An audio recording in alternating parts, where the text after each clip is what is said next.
Now to the very latest on Pope Francis. We showed you that remarkable photo of him riding the bus with the Cardinals, coming back from Mass in the Sistine Chapel.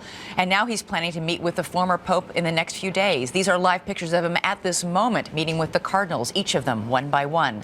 ABC's Ron Claiborne is covering it all for us in Vatican City this morning. Good morning, Ron.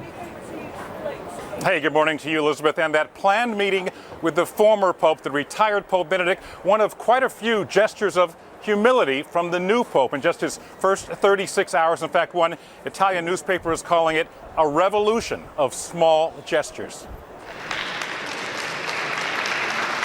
This morning, just a short while ago, Pope Francis was greeted with a standing ovation when he arrived at the Sala Clementina at the Vatican for an audience with the Cardinals.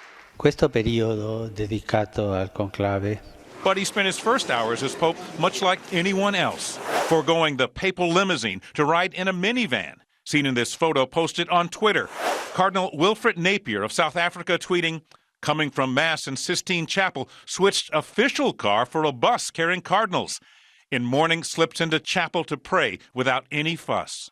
And the new pontiff chose to return to the Casa del Clero, the guest house where he had been staying in Rome, to retrieve his own belongings, and to the delighted shock of many, insisting on paying his own bill.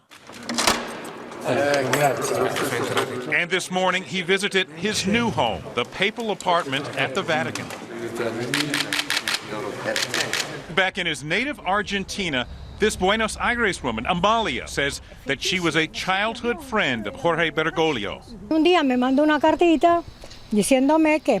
One day he sent me a letter telling me that he was going to build me a house, that we would get married. He said to me, if I don't marry you, I'll become a priest. And another gesture from the new Pope Francis, well, he hasn't been wearing those famous red leather shoes that his predecessor wore. Those who know him say he isn't likely to change to those red shoes. Plain black shoes, Elizabeth, will do for him. All right. No surprise there. Thank you so much, Ron.